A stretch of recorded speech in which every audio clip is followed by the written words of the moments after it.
Great. Well, it sounds like everyone can hear me loudly and clearly, so I'll get started with the webinar today. So thank you so much for all of you for joining us for the Americas edition of our webinar on luxury Chinese travel.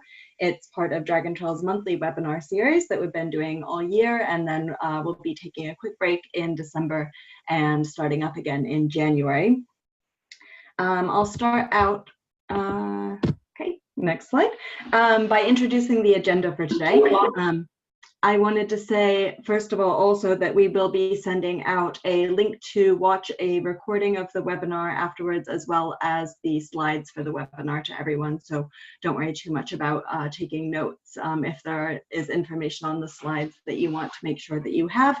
And you'll also have the webinar recording to review afterwards too. So we'll send out an email about that in the next few days after today.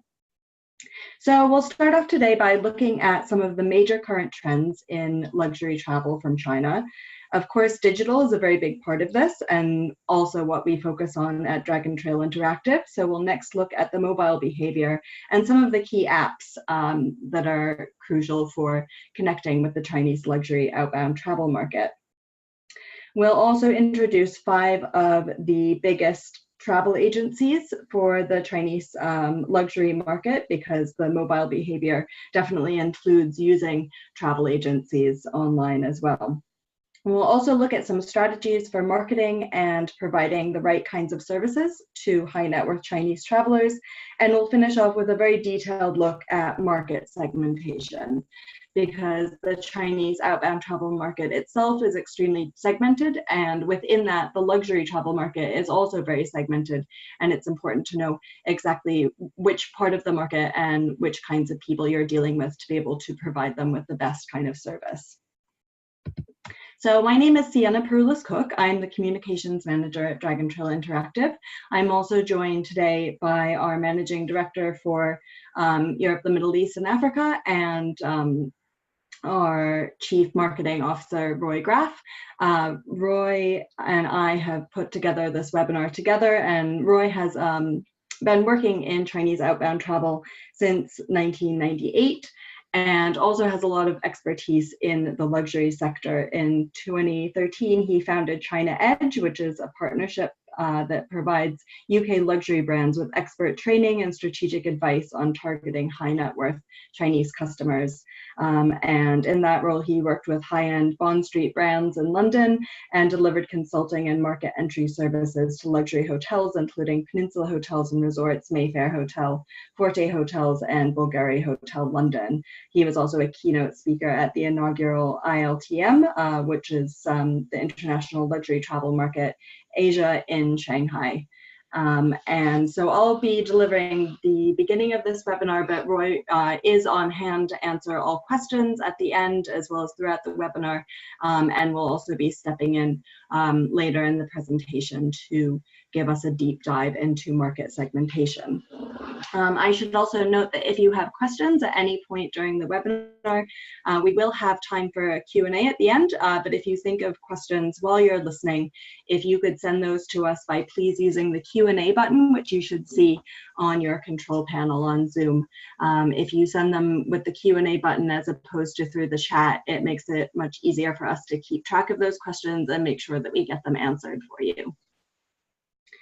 So many of you will have joined our webinars in the past and will be very familiar with Dragon Trail Interactive. But for those of you who might be joining us for the first time, I will briefly introduce the company. We are based in China and a digital marketing and solutions agency that focuses exclusively on the Chinese outbound tourism market and exclusively on digital marketing. Next year, we will be celebrating our 10th anniversary, so we've been doing this for a long time. And because we're so focused on China travel and digital, it means we really have a lot of very specific information on this area and expertise on this area too. So we have over 60 clients on 6 continents, and these include national tourism boards and destination marketing organizations, as well as hotels, airlines, cruise lines, attractions, and more. So moving on to the content of today's webinar, we'll first talk about the top trends in Chinese luxury travel, which are compiled from our own observations, as well as a number of recent reports that have been released just in the past month. So we'll start out by looking at a lot of the information from the Hurun Report's Chinese Luxury Traveler 2018. This is an annual report that they do. I think it's in its 8th year this year, and it's released in conjunction with ILTM China, and it was released just this month. So looking at the top regions for Chinese high net worth individual travel, Europe is in the lead, but Americas is a very close second. We saw this year that Africa actually rose the fastest as a destination and a region that high net worth Chinese travelers are interested in. But we also did see some growth from the Americas, while interest in Europe has actually decreased a little bit. So more and more we're seeing interest from the Chinese luxury travel market in kind of final frontier destinations. So these are places that are quite niche and maybe a little bit more adventurous. And there's a couple of reasons for this. And one of them is that affluent Chinese have already traveled to many places. They've probably already been to Paris and already been on kind of the more established tourist routes. And so now they want to see more of the world and will be headed to places like Africa or South America. There's also an element of bragging rights, of going to visit somewhere that none of your friends have ever been to before, and that makes it look very exclusive. And travel is very much used as a status symbol in China. And also polar regions are another area where we can see this final frontier kind of destination interest. So just looking at the top 10 destinations that survey respondents gave in this year's Hurun report on the Chinese luxury traveler. The first is the Maldives, followed by Japan, France. Hawaii and the US, they count as two different destinations, although they are the same country. But I think continental US versus Hawaii. And then we've got Australia, Dubai, Switzerland, Thailand, and Italy. But that said, that doesn't represent so much all of the kind of final frontier destinations, and we are seeing big growth in niche areas.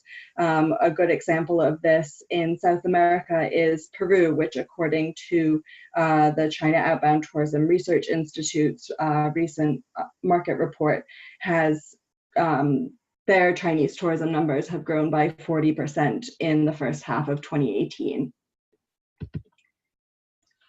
So looking at the seasonality of Chinese luxury travel, this market is actually a little bit less seasonal than the mass Chinese outbound travel because affluent Chinese may be a bit less restricted on when they have annual leave. Some of them might have more time or more flexible work schedules, but still a lot of them are traveling during the major Chinese holiday period. So here we have a graph that shows which holiday period the survey respondents had preference for. Chinese New Year is the most popular time for Chinese outbound travel, and actually 64% of the survey respondents said that they plan to take an outbound trip during Chinese New Year 2019.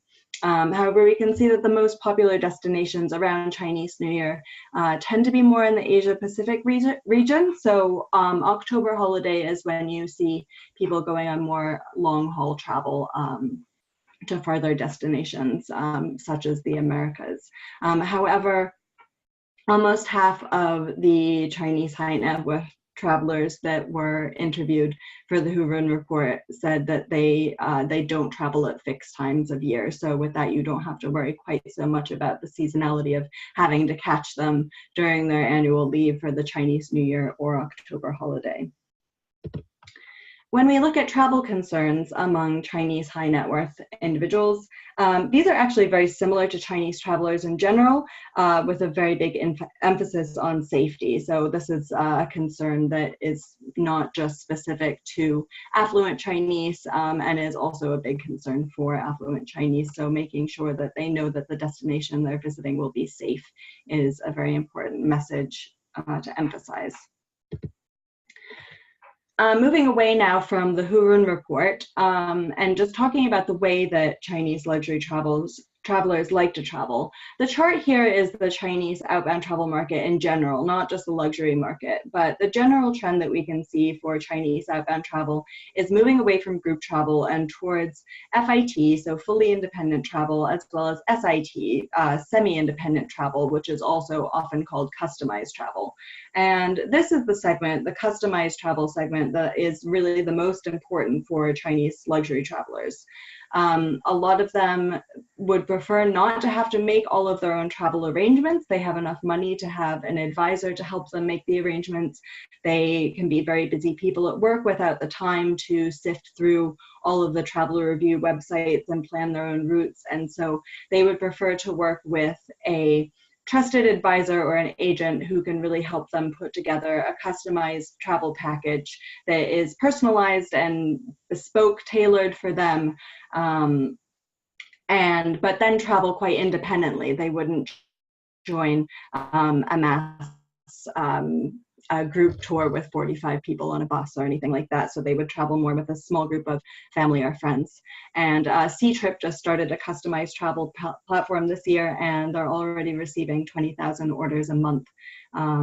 So this is really the area to think most about, I think, in terms of Chinese luxury travelers. So what kinds of things do affluent Chinese travelers want from their travel experience? Although this webinar will be focusing on the Americas and the rest of our examples are from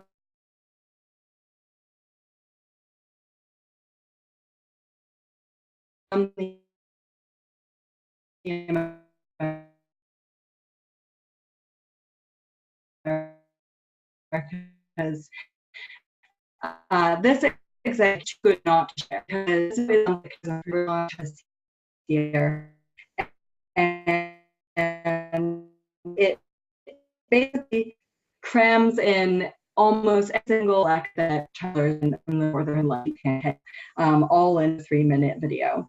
So in this video, writing private dining, drinking champagne on a boat, luxury accommodation, golf, a spa experience, and dancing with locals. And the whole video follows a Chinese couple going around Kenya doing all of these activities. And it's received now nearly 60,000 views on WeChat. So what's great about this video is not only does it give you an idea of all the different kinds of activities that are interesting to this segment, but it also shows that like other Chinese travelers, affluent Chinese still really want a packed trip. They are not so much looking for relaxation. And if they end up relaxing on their vacation, they probably will enjoy it.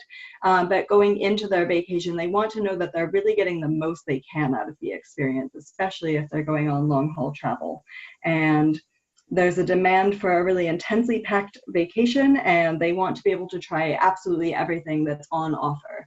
So we'll see later when we look at some of the packages that are available from the luxury OTAs, again, that these trips really include a lot of different kinds of activities. So looking at another report that was also released, like the Hurun report at ILTM earlier this month by a group called the Luxury Conversation, this report outlines some of the major new trends for younger affluent Chinese, especially looking at affluent millennials. And these are quite important trends to know about too. So one of them is family travel, and that I would say this is quite a major trend for Chinese outbound travel in general, but looking at the high net worth market, they really care a lot about their children and want to make sure that there are activities for children, that there are special items for children on menus, and there's a very big emphasis on travel as a form of education and being able to get some kind of educational and development value for themselves and for their children out of the travel experience. And Chinese parents really think about their kids' education very early and plan their children's future prospects and careers as China is so competitive. And so In terms of education, I mean, you can learn something from visiting anywhere in the world, but in terms of visiting things like universities, English-speaking countries, this is a key market, especially not in the Americas, but places like the United Kingdom. People really want to visit the universities here, even when their children are still very young, and the same would be true in the United States as well. There's a strong stress on cultural experiences, as well as an emphasis on art and visiting museums. This is as we move kind of away from acquiring things and shopping, there's more emphasis on having cultural experiences for Chinese outbound travelers in general, and with affluent Chinese travelers. Affluent Chinese travelers place a lot of emphasis as well on health. They're very interested in having organic food and making sure that the place that they're visiting is clean. We also saw food hygiene as one of the issues that travelers were most concerned about in the Hurun report. They'll be looking for things like restorative experiences, spa experiences, and traveling to restore their health after living a very busy life in potentially polluted cities in China. There's also some emphasis on sustainability as well. So if, for instance, you're a hotel that is quite sustainable and environmentally friendly, playing this up in marketing can be of interest to the Chinese high net worth market. And then finally, mobile. So having services available via mobile, preferably on WeChat, will look I think next on mobile behavior, and it's very important to be online and to be able to connect to Chinese travelers through mobile, especially on the kinds of platforms that they use most often. So that brings us perfectly to mobile behavior. I think here it's important to understand the relationship that Chinese travelers have, and especially affluent Chinese travelers, the relationships they have to their mobile phones. There's a very strong bond there, and their mobile phones also help to keep them connected to their friends and family network, which is extremely important to them. You might imagine that social media could be less important for affluent Chinese, but actually this is really not the case, and social media is still very important, especially WeChat. For anyone who doesn't know WeChat, it's China's #1 mobile app and social media platform with over 1 billion monthly active users. It also really suits the affluent Chinese market because it's quite a private system. It's a closed platform where, for instance, if somebody on Facebook, if I post something and somebody else likes it, then maybe a third person that I don't know will be able to see what I posted. But WeChat doesn't work like that. So you can only see likes and comments of people that you are connected to yourself. And so that makes it quite private and exclusive. And especially sharing things on WeChat Moments, which is the WeChat version of the Facebook wall, can really have a big impact on the kind of inspiration that affluent Chinese get for their traveling. So looking at some of the Hurun report's previous studies, we can see that almost 40% of Chinese millennials said that word of mouth was a key factor in choosing a travel destination. And we're looking at a market here that really relies on their friends and family networks as well as trusted advisors. And then also looking at millennials, 40% in 2016 said that their friends were their leading source of travel inspiration. So they get a lot of travel inspiration from seeing friends' pictures and travel experiences on these kind of social media platforms. And I mentioned millennials, but for Chinese high net worth individuals in general, social media and sharing with friends and family is very important. There's another Chinese social media platform that's important to talk about, especially in the context of the luxury market, and that is Xiaohongshu, which is also known as Little Red Book. So this app started out a couple of years ago, mainly focused on shopping, and it has a lot of e-commerce on it and cosmetics and things like that, but increasingly it's being used to show off travel experiences. And even travel experiences that don't have anything to do with shopping. So this app is very trendy right now. It is especially popular with young women born in the 1990s who are affluent and live in first-tier cities in China. So this is a very important market to target because they're not just travelers themselves, but they're also will have a lot of influence on the kinds of travel decisions that their parents might make as well. And so you can get multiple generations by making sure that you're in touch with this one. So we've compiled a number of different examples here just to look at what kinds of activities and destinations have been featured on Xiaohongshu to get a better understanding of what this market is really looking for and what appeals to them. So shopping is still a big part of Xiaohongshu, and we'll see that there are shopping trips, but there's a lot more than that too. So in the first three examples here, we have a beautiful view of Lake Louise in Canada, taken while having high tea at the Fairmont Chateau Lake Louise. Next is a shopping trip to Toronto, which does recommend many kind of high-end stores. Winery in California. So very different kind of activity there. And the next three examples, we've got high-end dining in Las Vegas. I mean, there were just so many examples. We could have made a whole webinar out of that. Michelin star restaurants in New York, things like that. We've got a tropical resort in Cancun and a girl on a private yacht in Miami. So having a look at Xiaohongshu, which is downloadable outside of China, can give you more of an idea of what this kind of younger female affluent market is looking for out of their travel experience and what kinds of things they want to show off. So now we'll move on to talk about some of the major luxury travel agencies in China. And these 5 agencies that I will introduce were named the top 5 OTAs for luxury travelers by Jing Daily, which is a website and online publication that looks specifically at the Chinese luxury market. So the first one is a Sparkle Tour. Sparkle Tour is the luxury branch of CYTS, which is a very big and well-established Chinese OTA and travel agency, but this is the branch that deals specifically with kind of more luxury experiences. So they can provide customized trip planning and in-depth consultation with their clients, and they have trips all around the world. I chose to talk about the Quebec tour that they have here because Quebec is currently doing a promotion on the Sparkle Tour website, which you can see what the ad looks like right here on the screen. So their 9-day Quebec tour includes city tours of Montreal and Quebec City with quite a lot of different activities within the cities, including visits to arts and shopping districts, as well as day trips to places of natural beauty and an excursion to see maple syrup and apple cider making.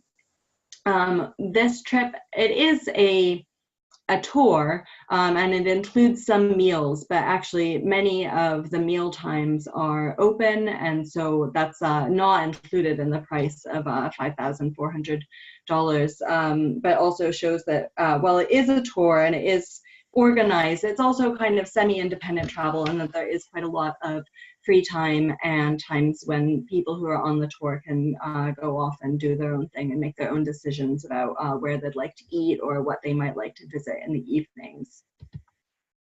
Next up is Zanadu. So this luxury OTA has over 1 million users, so it's very big. They offer tours around the world and a lot of accommodation options. They provide bespoke packages. There's a section on the website where there are a lot of different drop-down menus, and you enter a lot of information about what your interests are, your desired destination, the price range, and any linguistic needs you have. And then they'll use all of that information to give you personalized options for your travel. The next one we'll talk about is HH Travel. This is a luxury OTA that was acquired by Ctrip, which is China's largest OTA, and their business is mostly online. They provide service on WeChat And the package that I've chosen to talk about here, again, they have packages all over the world, but this trip to Alaska is quite interesting because it shows kind of a final frontier destination, polar tourism, and some of the more polar, very far north activities that are interesting for the Chinese luxury outbound travel market.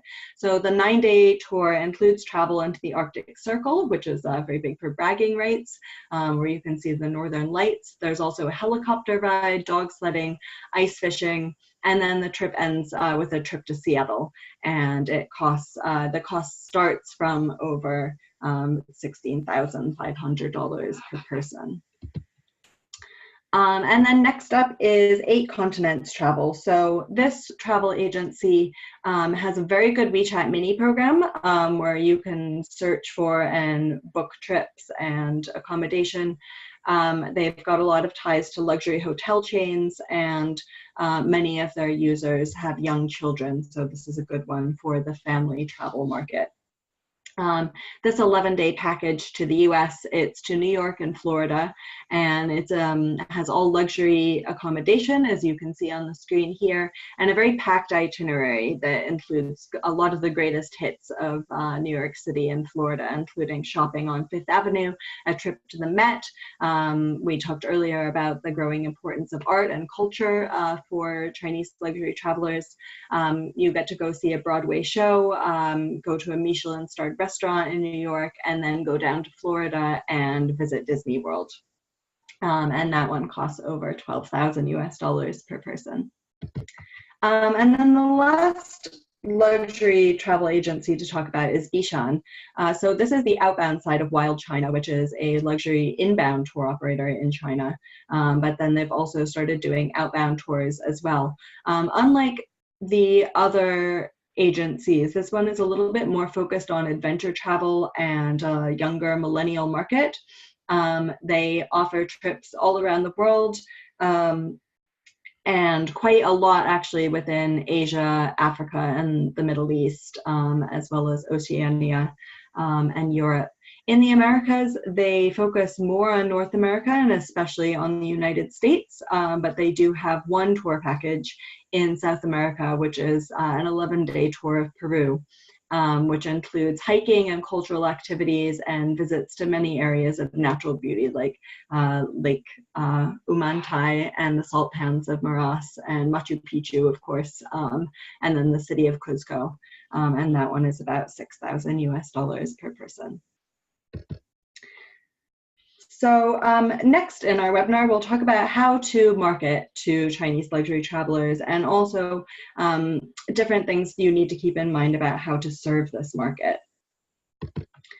So as we've talked about the importance of semi-independent travel and customized travel and these online travel agencies, obviously, B2B marketing is quite important for reaching the Chinese luxury traveler market and making sure that you are connecting to the kinds of luxury agencies that we just talked about. So making connections to the right agencies and the agents that will deal specifically with your kind of destination or your type of travel. For instance, if you're doing more relaxation and spa tourism or wine tourism or adventure travel.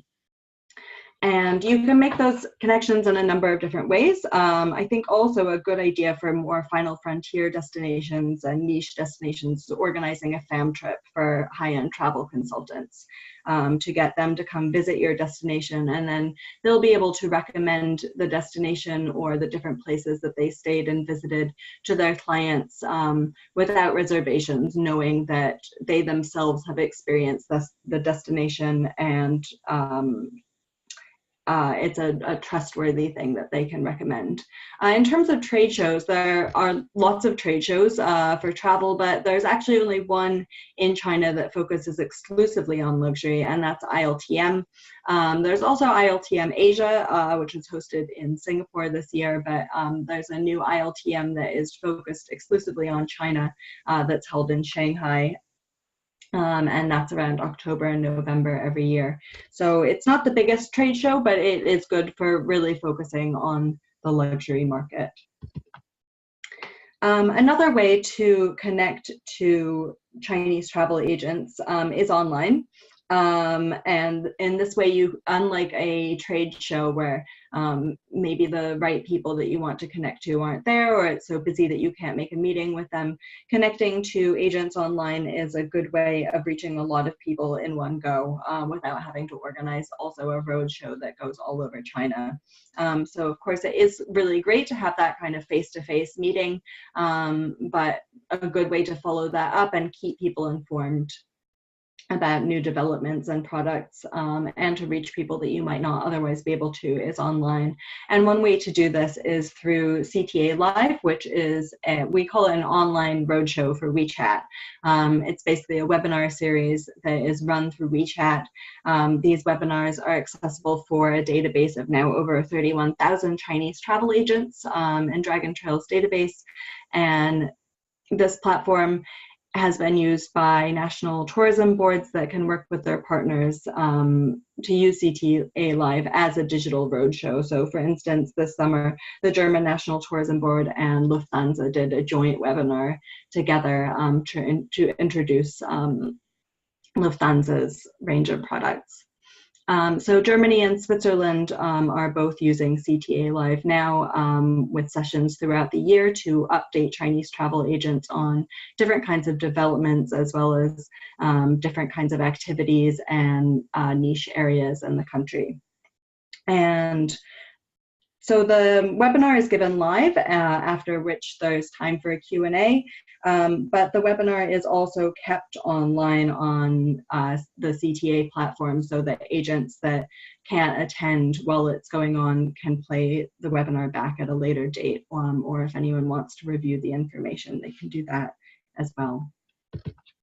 In terms of B2C marketing, we have talked about the importance of younger affluent Chinese travelers, and they're really the ones who are on these platforms online and are not only traveling themselves, but are able to influence their parents, the older generation. And so looking at things like Xiaohongshu, Douyin is another one, which has moved away a little bit from first-tier cities to lower-tier cities now, but still has opportunities to showcase luxury destinations. And Weibo is very popular with younger Chinese as well. So thinking about using these platforms to get a better idea of what Chinese consumers are looking for, as well as potentially using them for influencer marketing. Another important thing for this market is that they really want personalized service, and also they're very attached to their mobile phone. So if these two things come together and you can give them very personalized service through their mobile phone, that's kind of the ideal situation. And Dragon Trail has a platform called Kankan Talk, which is a WeChat-based artificial intelligence assisted customer service chat platform that helps you to give personalized recommendations to clients on the platform. It stores information about the client. So for instance, you'll know if they often travel alone for business or if they travel with family, and that can help you give better recommendations for them. And it stores information from when you may have worked with them before. So for instance, you can offer them the kind of room or the kind of service that you know that they like. And this is particularly suitable, I think, for the hospitality industry, but it can also be applied up to cruises, airlines, and other sectors as well. So if you are interested in learning more about this platform and how you might be able to use it for your own business, just get in touch with us after the webinar, and our contact information will be available at the end too. And then talking about some specific services, we'll first look at hotels. We've talked about the rise of family travel, and this means that Chinese families, now that the one-child policy has been relaxed, and it's now 2 children, we're seeing bigger families and families traveling together, multi-generational groups, and so you may have a big... Hi, Roy, are you... I can hear some noise. If you could go on mute, thank you. So they may be traveling as big family groups, and for a hotel that they'll need a lot of rooms, but ideally have connecting rooms so that they can all be together as a family group. Another reason that Chinese travelers might need a lot of space in a hotel is for business travel, or especially when big executives are traveling, they may bring lots of people with them or be conducting meetings on their travel. And so they want to have large private areas for meetings. So having a kind of a large living room area in a hotel room or suite is important to them too. And we've got some photos here, just they're not the greatest photos, they're mine, but they're examples of a luxury suite at the Ritz-Carlton Beijing Financial Street, which shows how they really offer a huge living area, which could be used for a family or for meetings as well. And then also there's quite a lot of interest with affluent Chinese in the Japanese style toilets from Toto. And so if you do have those in a hotel, maybe mentioning it in the description online will make the hotel seem more luxurious. So in terms of strategies for accommodating luxury Chinese travelers, they will have very specific requirements, and there's often no second chance with this market. So doing everything that you can to be able to accommodate these requirements is very important. There's a complication here in that this market is also often very private, and it can be hard to get a lot of information about what their specific requirements and interests will be. So this means that you may need to be very flexible and accommodating of last-minute changes or requests, but do your best to understand what it is that they want from their experience and are looking for in their travel, and offer that to them, and just be prepared that you might have new information and need to change at the last minute. Also, being able to arrange exclusive experiences is very important to this market too. They have the money, so they're not so interested in things like discounts, but they're more interested in knowing that they're having a really special experience, an exclusive experience, and something that is tailored specifically for them. So a good example here of a marketing strategy is the Cambridge Satchel Company, which is based in the UK. And during high seasons for Chinese travel, they don't provide any discounts, but they do provide a free monogramming service. So this is exactly the kind of thing that would appeal to affluent Chinese who have money, but they don't want the same thing as everyone else. They want something specially made just for them. And then finally, some advice to be Chinese friendly and understand the Chinese market, provide things like Chinese payment platforms, but be careful about being a little bit too Chinese friendly or making that too obvious in your marketing, because the luxury market, they don't want to be reminded of the fact that they're Chinese, or they don't want to feel that they're being treated differently than other nationalities of customers because they're Chinese. They want to, they are international, sophisticated world citizens, and of course they want the convenience and cultural understanding. But if you really make a big deal about the destination being Chinese friendly, this can be very appealing to the mass market, but drive away luxury clientele. So of course you want to be ready for the Chinese market, but play it down a little bit in your marketing. And so now we'll move on to market segmentation. I think we've got Roy with us now to present this part.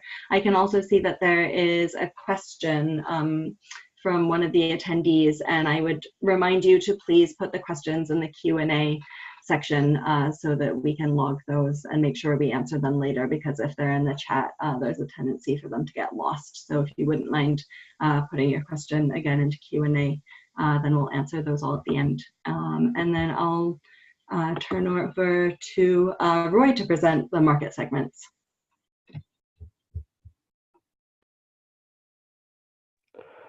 Thank you.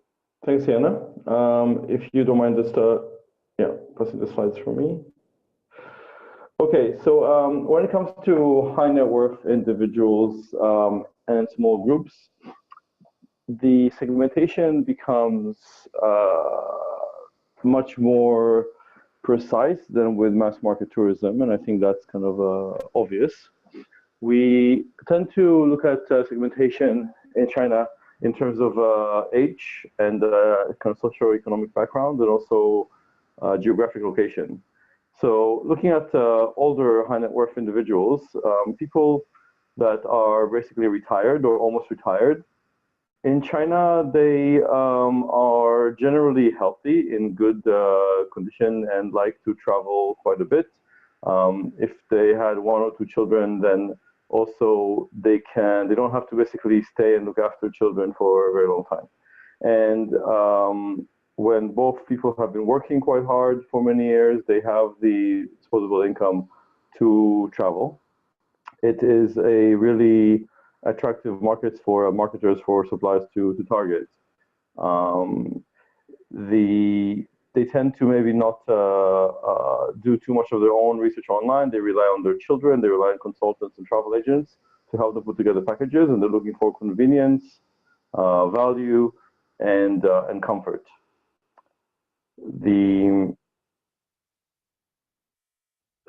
Just as an anecdote, almost 60% of the visitors to Antarctica are over the age of 45 that are taking cruises from South America to Antarctica.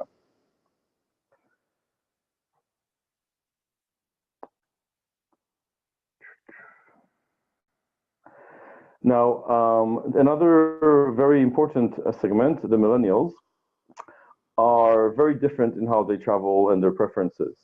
Now, we're going to get into additional kind of segmentation into the socioeconomic background and income source, but generally, millennial luxury travelers are people that either grew up already wealthy in families that had wealth because of they have come from traditional industries, or they're themselves business people and people working in new industries like high tech. They tend to be generally looking for fashion conscious, very trendy. They prefer smaller design-led hotels, boutique designers, locally made goods, and specific independent designers. Not so much globally recognized kind of luxury labels. They're very much online on social media. They love sharing their experiences. More and more we see them consuming experiences rather than goods. So basically, rather than buying stuff, they want to experience Michelin star restaurants, soft adventure, authentic cultural experiences, whether it's making wine or cheese or sledding with dogs in Finland and things like that. So really, they need to focus on things that make it unique and big up their status. Generally, it's also dominated by women. They make up more than half of the overall millennial travel market, and that also needs to factor into your marketing messaging.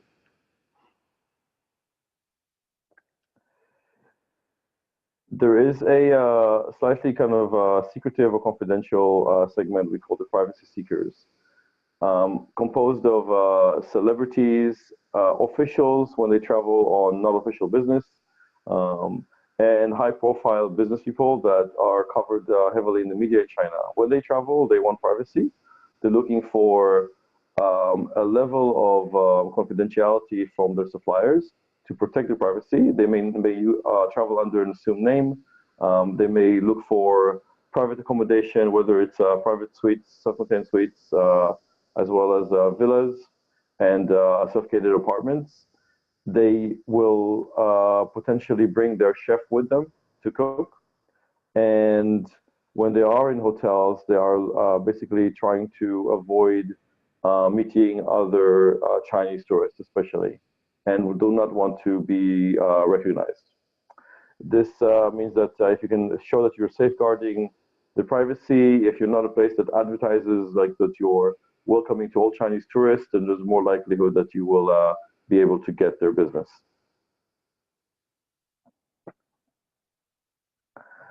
Now, in terms of socioeconomic background, it's really important to understand where people are coming from and what their source of wealth is in terms of how they travel, what their needs are, what their expectations are.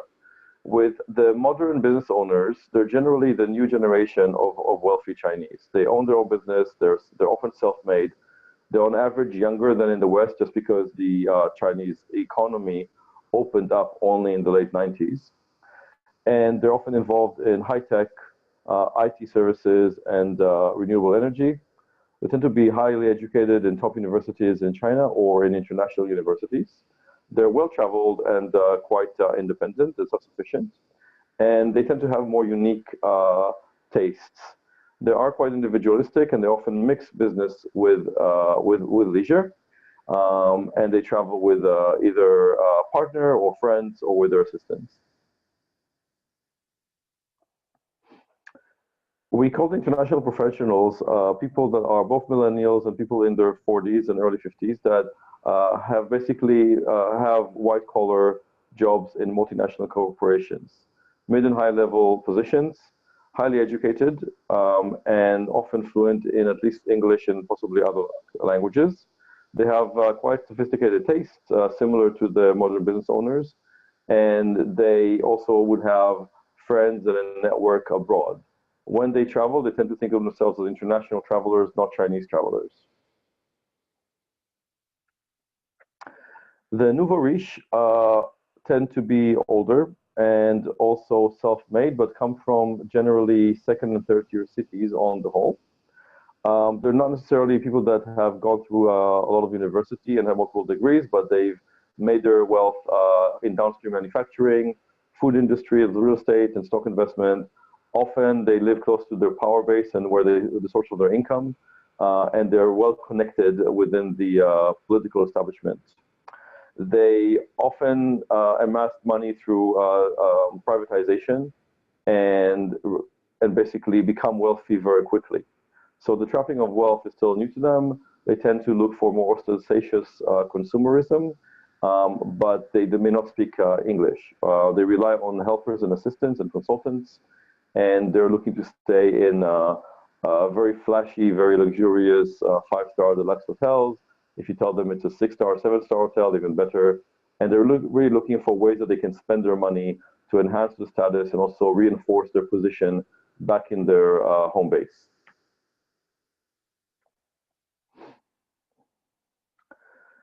Now, when it comes to second generation, that's very similar to the millennials we discussed earlier, but they can be the children of other segments. So they grew up accustomed to wealth. They didn't experience the Cultural Revolution or the Great Leap Forward. They're basically have not experienced hardship in China, as opposed to all the people that have. And as such, they tend to not necessarily be overwhelmed by things that appear as luxury goods. They grow up with all that stuff around them. They're more looking for experiences. They're very heavily spending time on social media and have propensity to show off their wealth online and offline. And oftentimes they're educated abroad, so they would want to travel back and forth a lot, take short trips in Asia for shopping, in Singapore and Japan and Korea. And generally are always online, always connected. The segment of delegations and officials have gone down in recent years thanks to the anti-corruption drive of Xi Jinping and the Chinese government.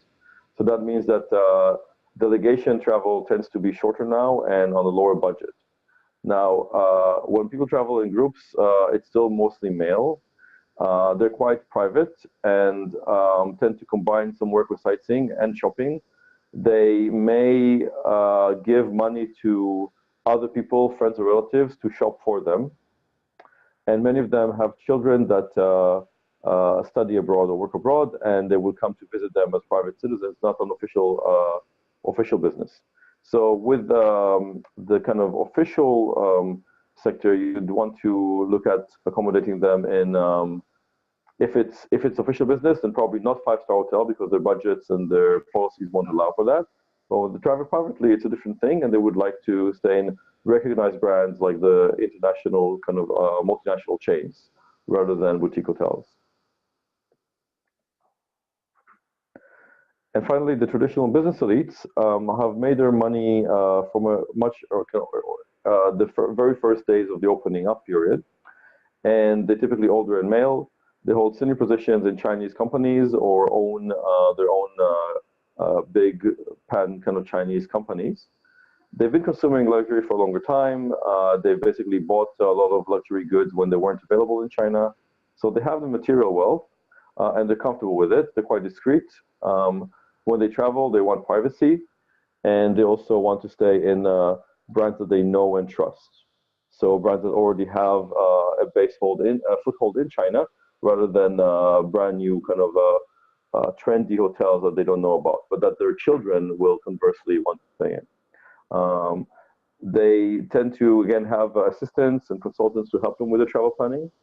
And they're looking for convenience and not necessarily to show off.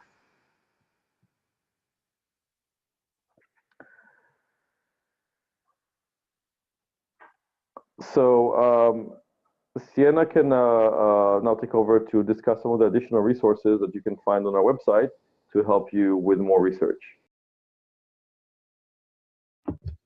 Thanks, Roy. So yes, I just wanted to introduce, so we do have more resources on the website. For instance, about Xiaohongshu and the best way that travel brands might be able to use it, which kinds of travel brands it's best suited to, as well as more articles on the luxury market and many other topics in Chinese outbound tourism, as well as Chinese digital media. So if you go to our website and go to the resources section, you'll be able to see a lot of those articles, as well as reports on Chinese outbound travel. We do a number of translations of Chinese reports that come out on new trends in the market, which are quite helpful for market research.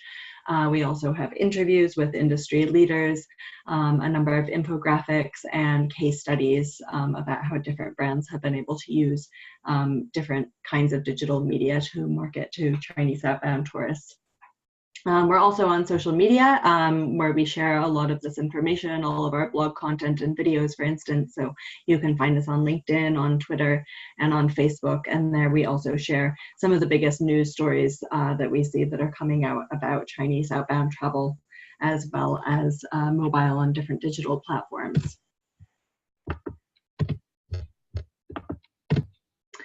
We've also got a number of videos that you can see on our website. The videos include are all of our past webinars. So we do one every single month. And so if you haven't attended our webinars in the past but are interested in reviewing some of the content that we've done over the past year or so, those are all available on the website to rewatch. We also have a video series that we put together with COTRI, the China Outbound Tourism Research Institute, called China Outbound Travel Pulse. And these are a series of short videos on different kinds of topics, such as adventure travel or winter sports, for instance. And we interview Chinese travelers in Beijing and then also provide some analysis and fun animation to go along with that.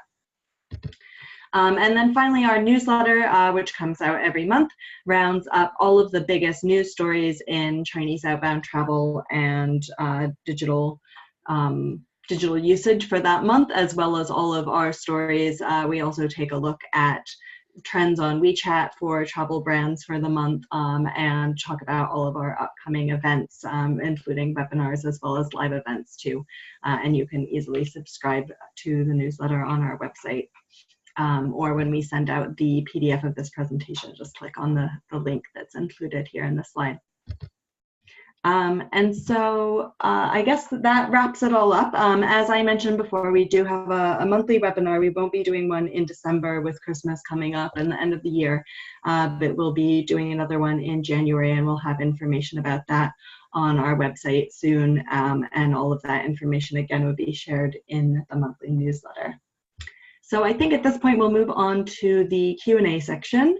And I know we've got at least one question here, and Roy can help to answer those. The one question is, could I please make sure to get a copy of the slides to share with our team? And yes, we will be sharing out a PDF for everybody who has attended the webinar, and the video of the webinar will also be made available on our website. And just in case you're interested in looking at more markets, we did a version of this webinar last week that looked more at the European, EMEA and APAC regions. So if that's also relevant to your business, a lot of the information about things like market segments is similar, but in terms of the examples we looked at, those would be specific to those markets, and that is available also to see online.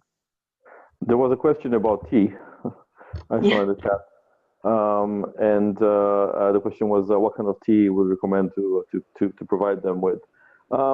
So ideally, you would be providing loose leaf tea and not tea bags if you can, especially with the luxury market. They would appreciate that, and provide it with in a teapot. Green tea comes in many different varieties. So you can look at basically sourcing some pretty good tea. I mean, Hangzhou tea is generally considered quite good, but also Yunnan tea. And there's, again, so many different varieties. It's good to stock a few varieties and consult some Chinese people that know about tea. It's some tea that is sold in China is more expensive than gold by weight. Now, there's a question about regarding luxury tourism. Do you think OTA have an advantage over brick and mortar travel agencies, or the game is even? So what I think we try to show in the segmentation part is that different types of segments of the high net worth Chinese will respond to different types of services and approaches and platforms. So the travel agencies, especially if there's a place that they can go and talk to a consultant or speak to one on the phone, is really the only way that you can get to those segments. Whereas with others, especially the younger, the millennials, or even when people rely on their children to help them plan the trip, then really you need to be able to reach them online.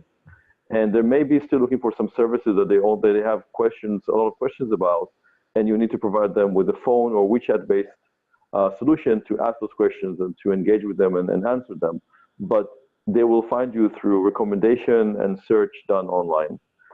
Therefore, if you can complete the full e-commerce solution, then that's obviously good. But in some cases, the amount of the whole package, especially for luxury packages, will be too much to pay online, and there has to be a solution, offline solution, to collect payment.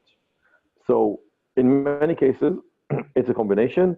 But in some segments, more offline, more online will work, again, depending on the segment.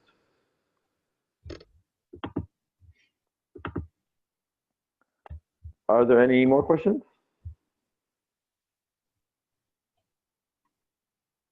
If you do think of any questions afterwards, we will be sending out an email, so you'll have our contact information there. But my email is on the screen right now if you want to get in touch later with any other questions. Oh, I do see one about Brazil in the chat.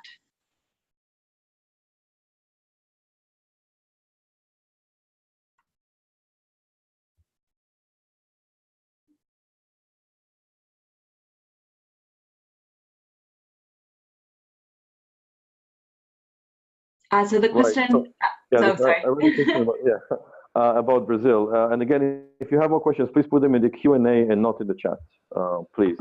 It helps us to track all the questions and what we've been answering, and also share that later with you.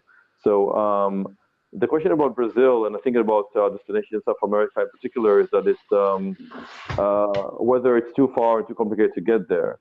So it is far, and it's difficult when there are no easy direct flights.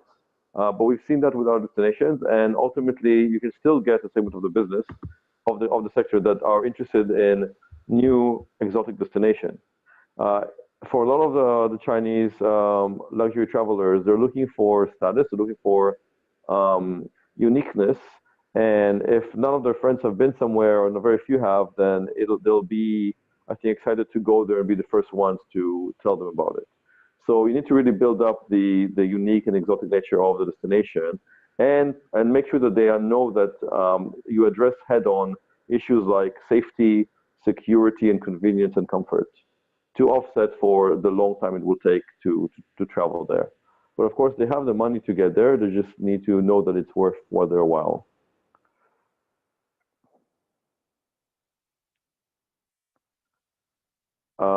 Another question we have is, how can we make a difference between being Chinese friendly or too Chinese? And really the solution to that is learn, listen, study, research. If you want to get into the high-end market in China, you need to really do your homework and decide on what segment you're going for. You cannot cater for everybody all the time. You cannot cater for the entire market. They basically will very quickly realize if you're trying to basically be everything for everybody. So be discerning and be selective on who you want to work with. And the Chinese friendly element of it needs to be quite understated, right? So no big sign saying we are Chinese friendly hotel or Chinese friendly destination necessarily, but just making sure that there is Chinese TV channels and there's chopsticks and some Chinese food items on the at the buffet and the breakfast, etc. Making sure that there is that they can see that there is Chinese loose leaf tea, without making a big show and dance about the fact that you're doing it. Payment systems, so basically having payment solutions for Chinese mobile wallets like Alipay and WeChat Pay, with this discrete sign just saying we accept that. That's basically it, rather than, again, being overt and too loud about the services you're offering for Chinese. But I think a lot of it is cultural sensitivity, knowing the questions to ask, knowing what not to talk about, topics that are taboo in China, topics that are okay as icebreakers. All of those are fine. When you see Chinese people just kind of going to them and start yelling ni hao and stuff like that, that won't work so much with this market.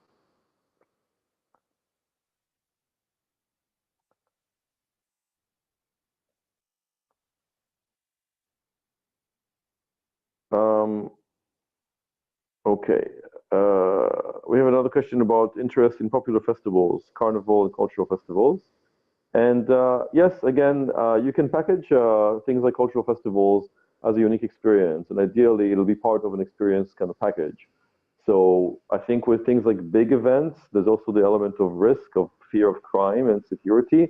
So that has to be addressed. And it's always good to address them head on, not to ignore those issues. And also to research and find out what people are saying on social media about these events and about the destination, and doing a lot of social listening before you create your marketing message.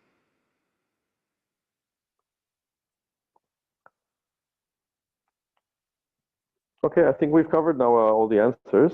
So, and it's 6 o'clock.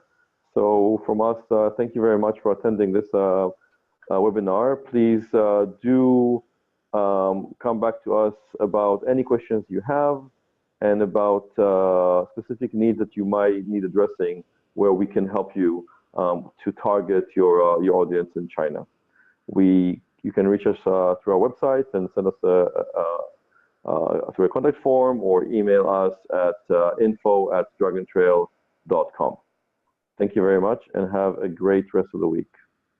Thanks, everyone. I've also launched a poll, so if you have just a minute or two to fill that out, it will help us in our planning for our webinars next year to make sure that we're addressing the kinds of questions and topics that you're most interested in hearing about.